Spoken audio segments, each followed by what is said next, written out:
inspiring women to speak and be heard. That's the mission of the organization SheSpeaks, based in Short Hills, New Jersey. Yeah, it's a community of women who speak out and support each other and put their collective voices into action. Joining us now is founder and CEO of SheSpeaks, Aliza Freud. And thank you so much for being with us to talk about SheSpeaks.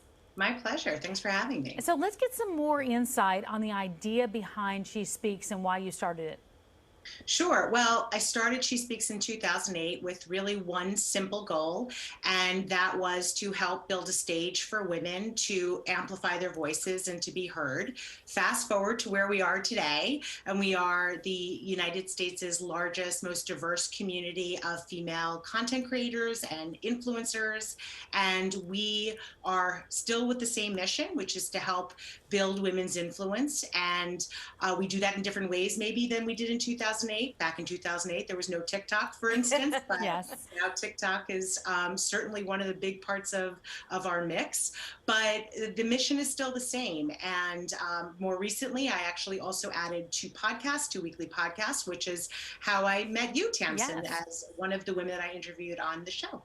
All right, so your latest survey from May revealed a troubled trend in women's emotions. What was it? So the trend that we see from the study, and we've been doing this study in earnest since March of 2020, since the pandemic started, we've been fielding every few weeks. And what we found in our latest study is that the number one emotion women were feeling is tired. And 50% of women actually told us that they were also feeling burnt out. So if you track back just a little bit to the beginning of the pandemic, the number one emotion that women felt at the beginning of the pandemic, and really for a period of time afterwards, was uncertainty. So, which is not surprising. We're in a pandemic, something that we have not dealt with ever in our times, and women were uncertain about that. But then we got the vaccine, and women told us they were starting to feel hopeful and grateful.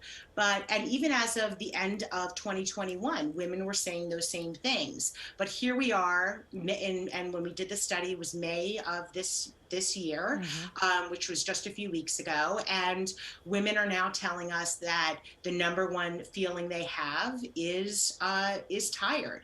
And I think it's a really important finding, because it's sort of the catch up of what we've been dealing with and what women have been dealing with over the last 2+ years. Well, and not always easy to admit, because women, we want to juggle and balance as much as we can. So you say one of the things that can help women is a need to recognize the signs of burnout. So what are those signs?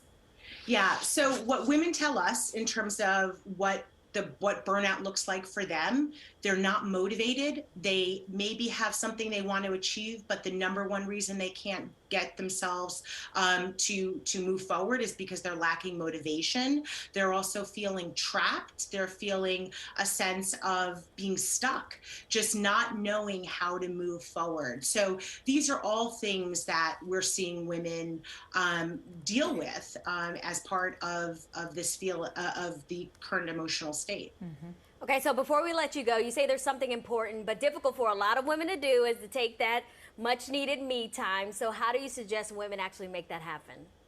So this is something that is really been very difficult. Women are the ones that are shouldering a lot of the child care and caring for parents, caring for other people. And because of that, it leaves women feeling like we don't have a lot of time to do things for ourselves. But it is a really critical thing to do. And what we are finding is that women are telling us that instead of saying, I'm going to find lots of time, I'm going to find small bits of time. I'm going to find 15 minutes here or there where I'm going to check in with myself. I'm going to write in my journal. I'm going to exercise. I'm going to do something that is just for me. And it doesn't have to be hours of time. It can just be a short period of time. But the most important thing that we're hearing from women is an increased desire to give yourself a little bit of grace and recognize that you're not in this alone. Obviously, lots of women are feeling the way you are, and take that to heart and